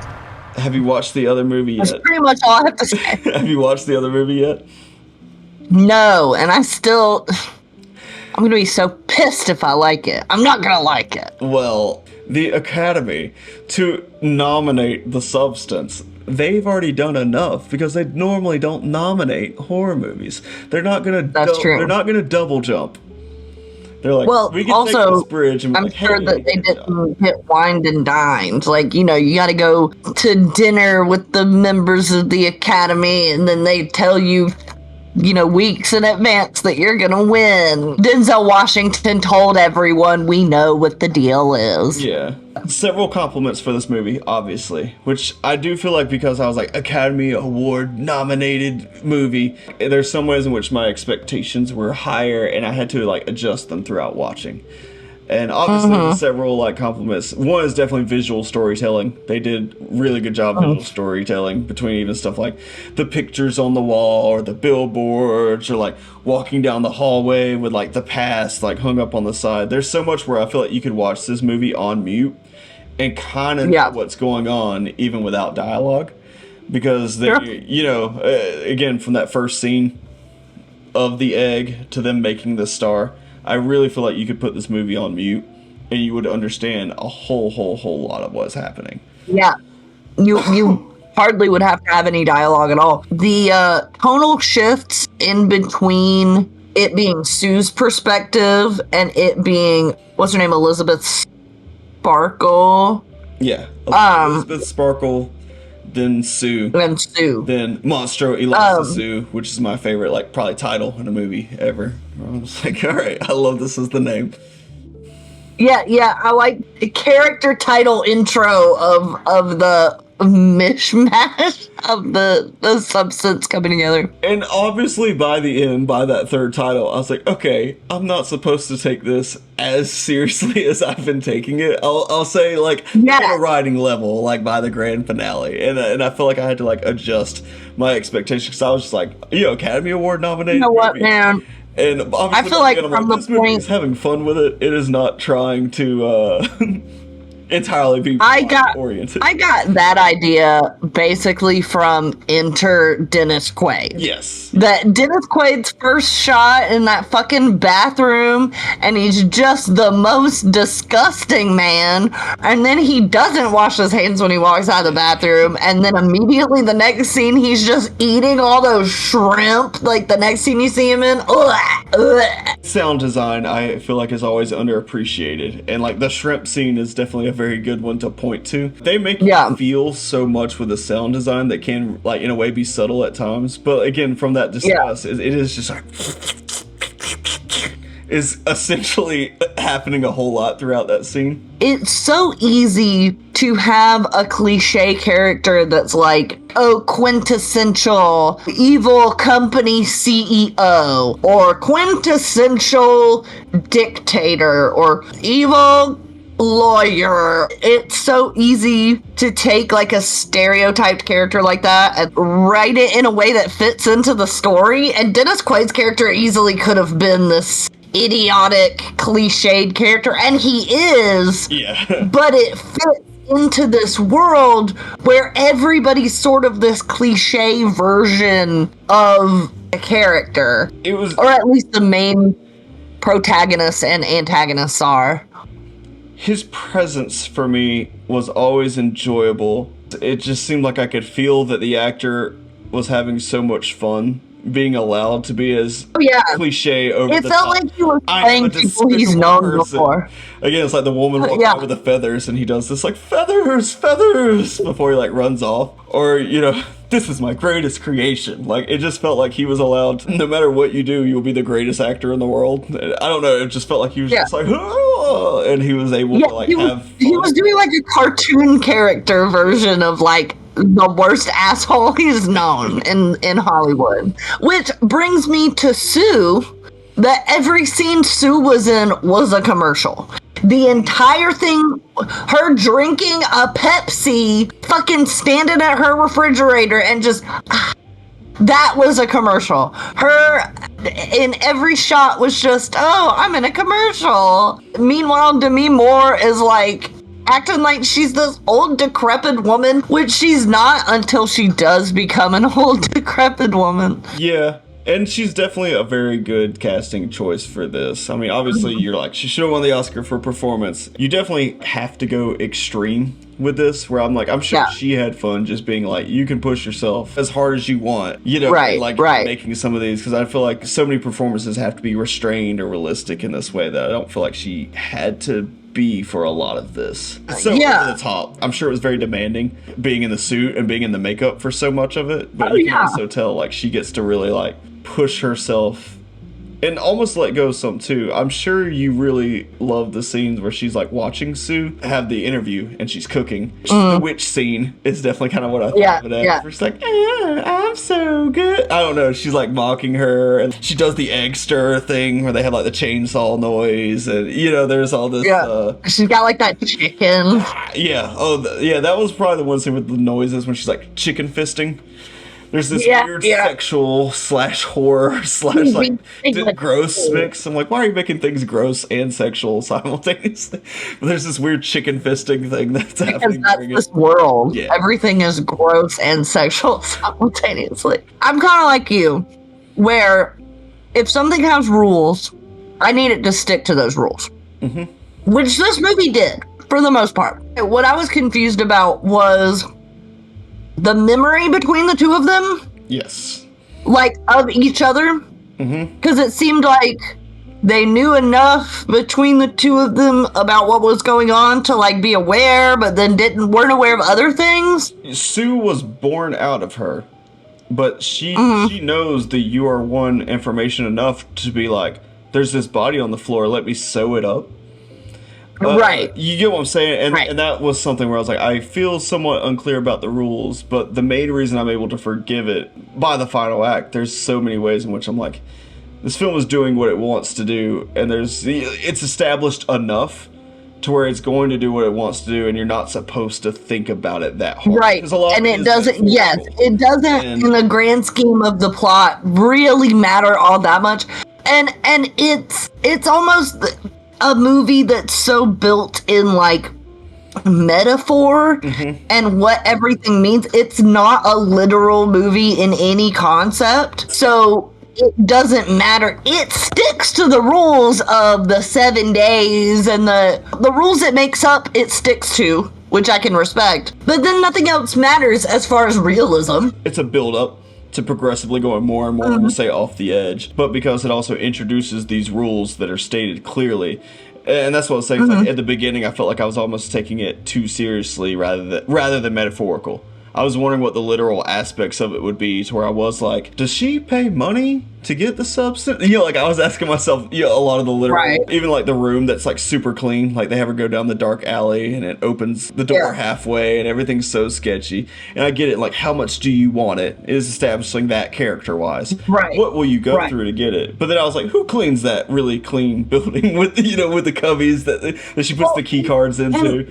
And I started asking myself literal questions when it's a metaphor. Even though there's holes and stuff and like where it's all coming from and all that stuff, what bothers me about both of them are great examples of what their characters kind of represents. Demi Moore willing to go into that fucking alley and that busted ass door without asking any questions to take this drug out of this box and shoot it up into her. How fucking dumb can you be? But that's an example of her desperation, and it's not supposed to be realistic. It's outrageous as outlandish. And then Sue, at some point you would think, you're aware enough to know this we are one thing. Mm-hmm. So why are you not aware enough to know that if you take more time, it's gonna fuck with her, and then the more time you take, eventually she's gonna die, or you're gonna give up your and then it's gonna go back to her, and then she's gonna end the whole thing. Like, she doesn't have the wherewithal because she's supposed to be this young, fresh, impulsive character. And that's where I feel like I got in trouble through trying to analyze it literally rather than metaphorically, because, you know, they both are Elizabeth Sparkle. Yeah. And, you know, because it is this metaphor where, like, well, the thing is, now that she is in that young version of herself, and now that she is all, you know, beautiful and valued and all these things, you know, she doesn't like the other part of herself. She wishes she could get rid of that other part of herself, and that still is her feeling that way, which is character analysis. There's interesting stuff there. I don't necessarily think it would have come to that point with Demi Moore's character being so spiteful of Sue had Sue not been so willing to throw Elizabeth Sparkle under the bus, like, oh, I didn't watch her show, it was outdated and all this stuff. Like, if her younger self would have given credit to kind of a mother-daughter thing, like, you want the best for your daughter, but then the second that your daughter grows up and then is successful and she's like, oh yeah, my mom was poor and I didn't have anything growing up, and then your mom's like, well, goddamn. Yeah, which is weird because that's a way in which the metaphor like breaks apart for me a little bit in trying to treat it as a metaphor. Because when I think of it as like one character, when she's in that version, it's like she doesn't like the other part of herself. It's weird though, because with the "you are one" thing, you do think she'd want to like give herself credit. Like, she worked really hard on that show, you know, or like she dedicated her life to that for like 20 years. And you do think that she would almost treat it like, that's someone I look up to. I think a lot of the metaphor is about not having self-love, obviously. Killing her, you kicking her while she's on the ground. It's like a lack of self-love is, I think, a lot of what... It is kind of realistic to, like, parenthood and yourself and the way you see yourself. You know, as a parent, you want your kid to grow up and be a certain way, and then they're a different kind of way, and you resent them for not being who you wanted them to be or something. Like, I don't really know, but like there's still some kind of level of like parenthood, motherhood. Oh, for sure, because I mean, in there, as well as the self-love. Or I created you. Get older, so you get older as an actress and you resent your former younger self. Think about somebody who got typecast, who got a really big role when they were young. They took it, and then as an adult, they don't even want to be known for that anymore, because so then they have like this resentment. That's an interesting layer that I probably hadn't thought of before, because that is happening in the beginning of the movie, we'll say, when she's walking down the hallway, and there's these older pictures of her in the suit exercising or doing that thing. There's these older pictures, or even in general, the older version of her, or the younger version of her more, and she's having to like walk by it all as her happy birthday. Or even in general, like all of the stuff that we don't see on screen, all of her previous years of work before she even started the workout show. That was when she was a real actress. Yeah. That was when she was winning Academy Awards. That's when she was getting her star on the Walk of Fame. She would have had to be washed up already when she started the fitness show. And that is something that hits a little bit. They definitely reference it. The star is definitely there. But like for the most part of this, it seems so much like Workout Lady. To where like I don't even think about her being an actress. She's even idolizing the part of her that still was washed up when it started. Yeah. Not washed up in actuality, but just in the frame of how she sees herself in the movie. Even though they play metal music in the movie, I definitely want to just test different metal songs to that scene, the audience scene. Because I can be a little overly self-critical or self-analyzing, fearful of messing up, I find the scene where everybody's screaming at her, pointing and saying "monster," and all that be like an accurate portrayal of my fears. At time where like I like that scene too, where I want the people screaming and be like, it's a freak for saying something weird. I could play it in my mental movies. The finale is my favorite scene. Oh yeah, that auditorium. Technically, it's like a studio audience, but it's I don't really. They got women's running around with their tits out, even though they have like kids in the audience. That was also a little. Yeah, it was clearly a show in Vegas, and I was like, "What kind of New Year's Eve show is this? Like, they're not showing this on cable with titties." As far as funny goes, because again, I was taking it seriously at first, so I will say once it hits that final scene, which is my favorite, just her curling her hair and sticking the earring in, and stapling the face to her face or gluing it, whatever the fuck she did. By that point, I'm like, okay, thank you. It's like it's good to laugh. It's nice to have this really weird, insane, abstract kind of ending to a horror movie that has become sort of mainstream. Mm-hmm. How'd they get fucking Demi Moore for this? How did they get Dennis Quaid to do this? I don't know. If I ever meet Jack Quaid, that's my first question. How did they get your dad to do the substance? I need to know. Yeah, I'm very glad they did. Especially Dennis Quaid is like a conservative dude. Like this does not seem like the kind of movie Dennis Quaid watches at all. They may have given Demi Moore good money for, I don't know, but I'd only say because like she would almost be who I would pick for it. Where like it's hard for me to think of anyone else. The only other person that it would have worked for would have been Andy McDowell because that's Sue's mom in real life. Yeah, I went to Jamie Lee Curtis just because I was like one horror related, so I was like, oh, it's like she's revisiting it on some level. I don't think it would have been as exciting for Jamie Lee Curtis as it was for Demi Moore because I feel like this seems like something Jamie Lee Curtis would do, or just I wouldn't be that surprised. I guess they remade the Halloween movie or whatever, so I guess she kind of has dabbled in it recently. I'm trying to think. Well, but even she was in that Everything Everywhere All at Once movie, and that's got some. It's not horror, but it's still fucking weird. Yeah, Sue becomes a Marvel super soldier when they fight. She definitely gets super strength for maybe okay. Which is, again, it's pushing let's go over the top boundary by then, where I started off. I did have a thought. I had a thought about this. Yeah. Because we talked about this while we were watching it. What if, because of all of the time that Sue had injected herself extra with the fluid, that maybe she gained like super strength, or maybe her like getting almost killed and coming back or something like affected her? Like, I'm not saying that the movie says that. I'm just saying like maybe because she had all those extra doses of spinal fluid. Yeah. It could be something like that by that point. I don't mind it. It's just something where I was trying to think of more things, and I was like, I definitely noticed that she. So in theory, Demi Moore at that point also was kind of a superhero. Yeah. Yeah, and like Demi Moore being able to survive all of that over and over. How? Well, because they wanted to do a metaphor for how much she really hated herself is kind of like what I feel like the real reason is. Because it's definitely kind of like mirror smashing and kicking on the ground. That's my least favorite part of the movie. Yeah. Just because why are we suddenly in a kung fu movie and have super strength? I'm confused.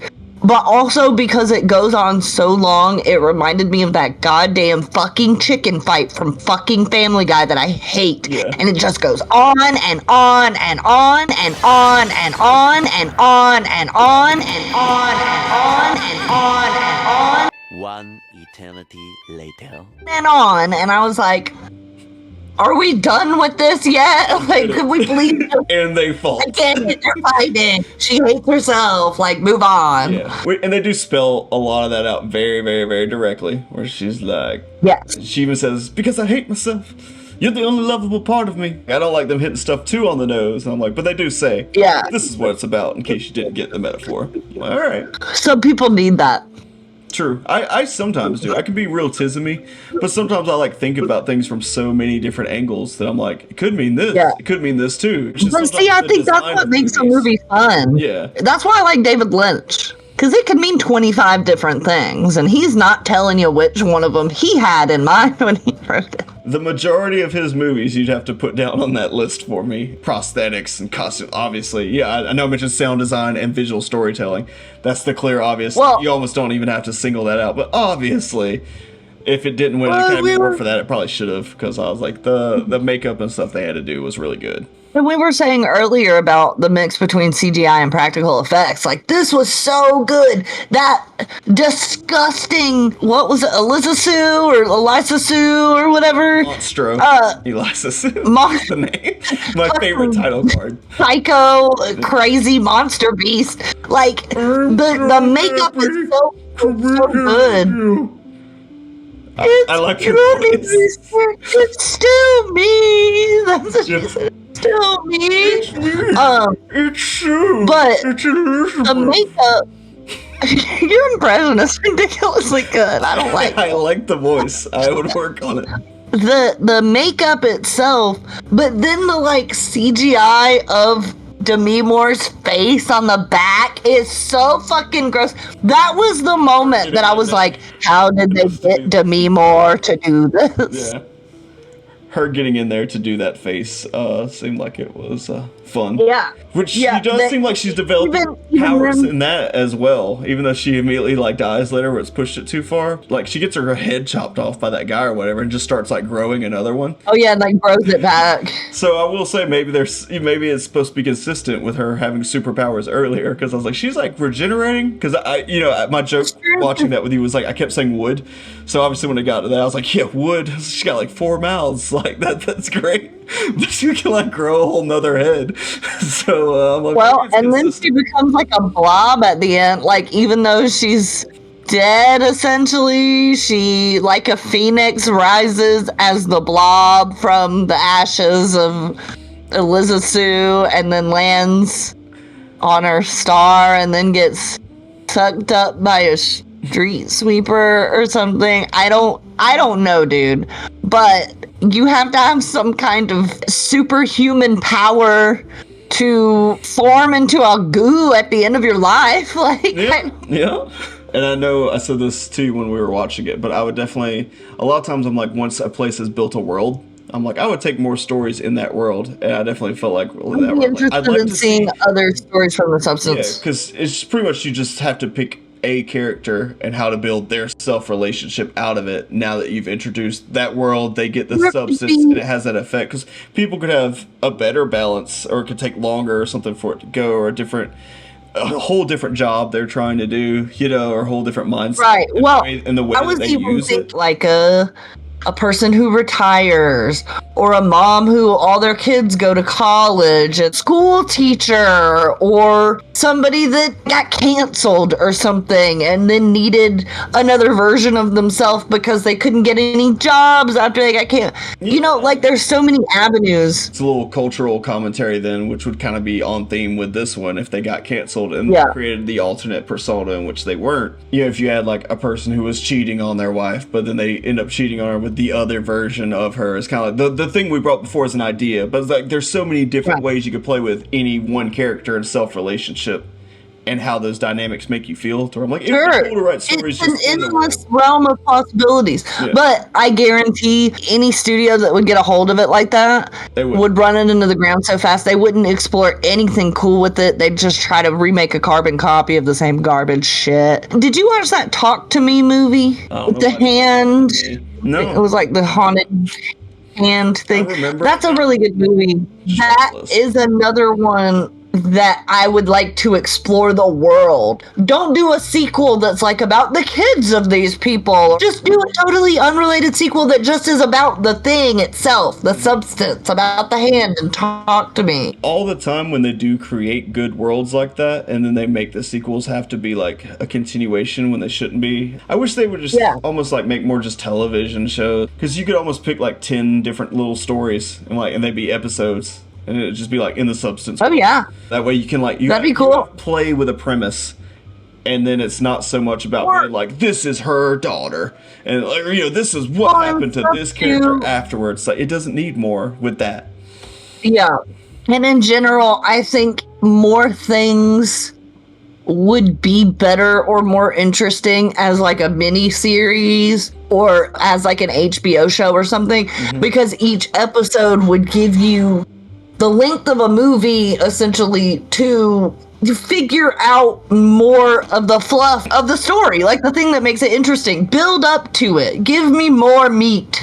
And I don't even know if these questions should be answered, but I was like very curious just about the company.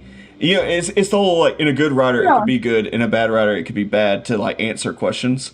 But I was just like, how did the substance get created, and like how are they picking who gets it?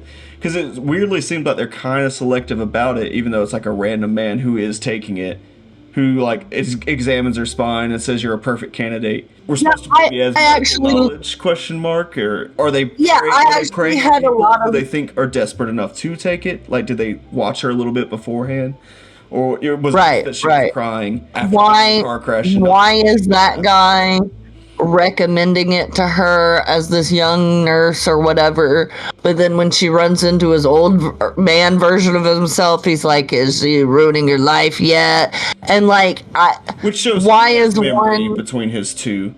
Because exactly, but later she doesn't have them. But there's a lot of recognizes that he did that to her and is like watching her.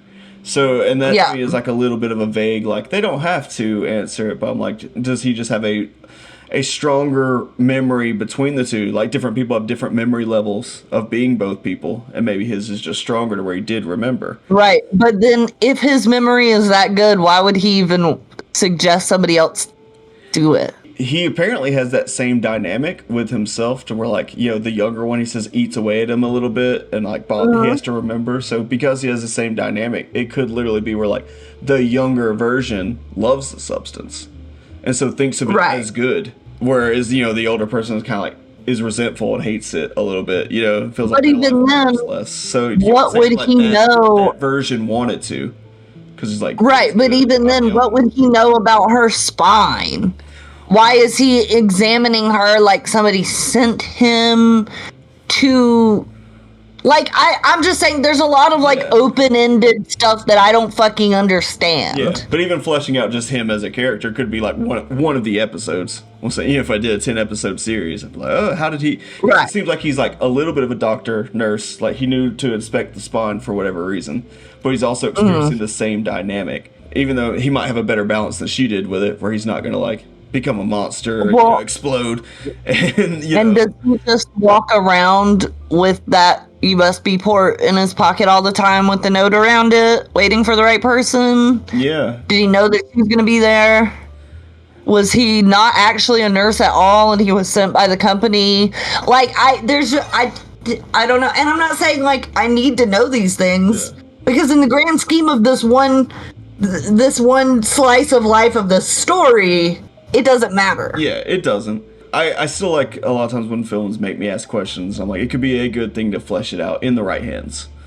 And that's why I was like, but I'm it also naturally playing with it, because when stuff also though, if they answered those, would it have just made it stupid? Well, you could argue that it wasn't taking itself super seriously, so it could fix things or it could make it stupider. I'm still curious about somebody where like the balance does work better. Are they more and more of an advocate for it?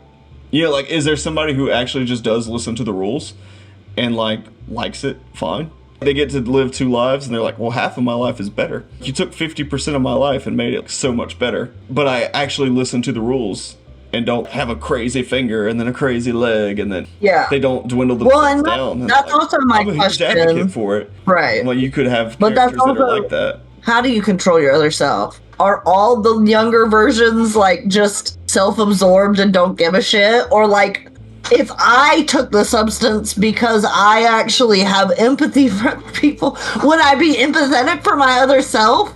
Or would I be self-absorbed too? Does the substance just make you selfish and narcissistic? Or if you just inherently are selfish and narcissistic, it brings that out in you. There's so much to play with. Thought experiment here. You know, you got the video in front of you. It's like, have you ever dreamed of having a better version of yourself? A more perfect version of you? And then you're able to even like take your pick, you know, almost like you can look like whoever the fuck you want to look like. You could like, you know, have character traits of whoever you thought had a better character, was confident in the way you want to be confident. What does your dynamic end up being like? Because you can kind of thought experiment it. Yeah, but I feel exactly it would end up. how I want to feel, you know, like It would end up being like bedazzled. Yeah. That it would be like, oh yeah, I want this character trait and that character trait. But there's caveats to every single thing that you choose. So everything that you think would be the character trait that you want, you don't think about the consequences of it. So then once you are that other person, it starts negatively affecting you in these different ways, and you're like, no, I thought that I picked all these character traits that would have prevented this from happening. Yeah, I mean, that's the thing. She does get more increased attention, you know, or she does get more like, her job's going better. You know what I'm saying? She gets all these like perks and benefits in that form. You get why she's in a way like, I'd rather spend more time being this. But then it's also like, why does Sue say that the Elizabeth Sparkle moved out of her apartment instead of just saying that she's like her niece or something? Yeah, like, I called there's a lot of choices that she makes. And again, is that just because she's supposed to be like young and naive and doesn't know life? Do you understand life? Do you?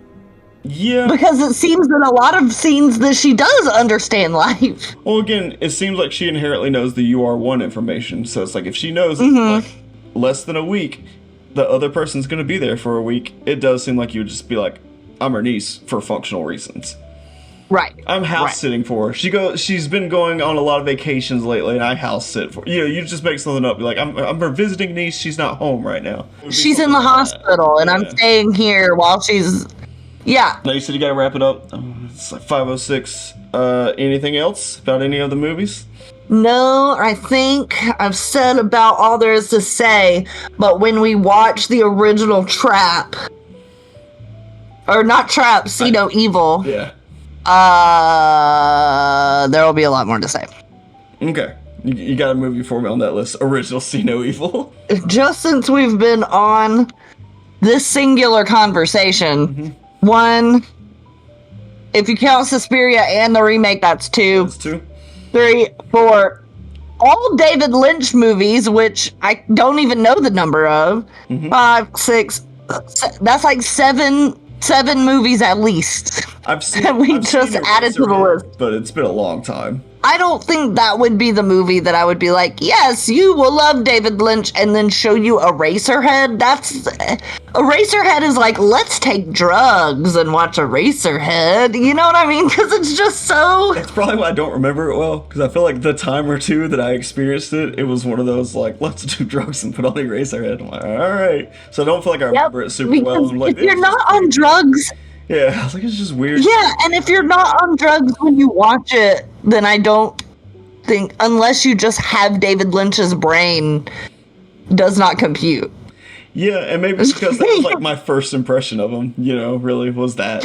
And then I don't feel like, and I always heard he's weird, so I'm just like, okay. That's the problem.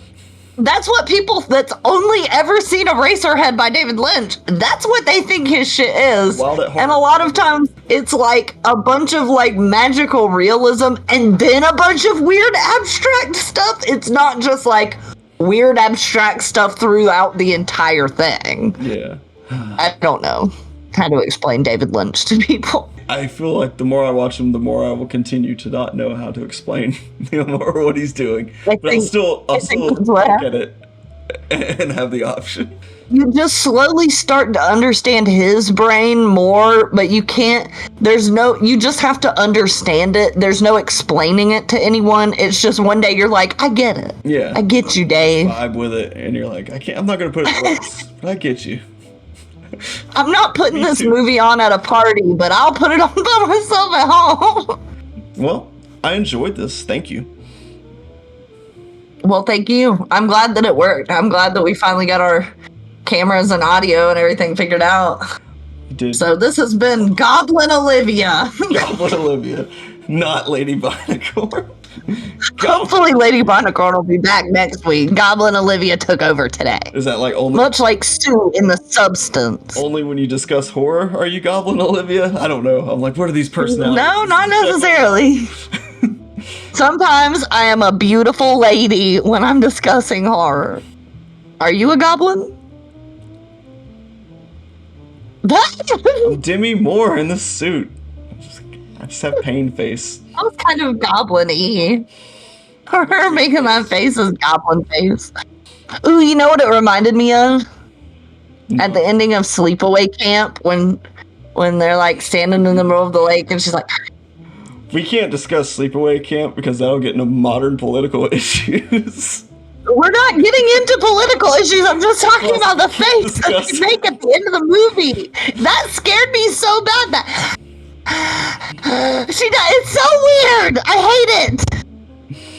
Also, I love Sleepaway Camp. So Bye. bye.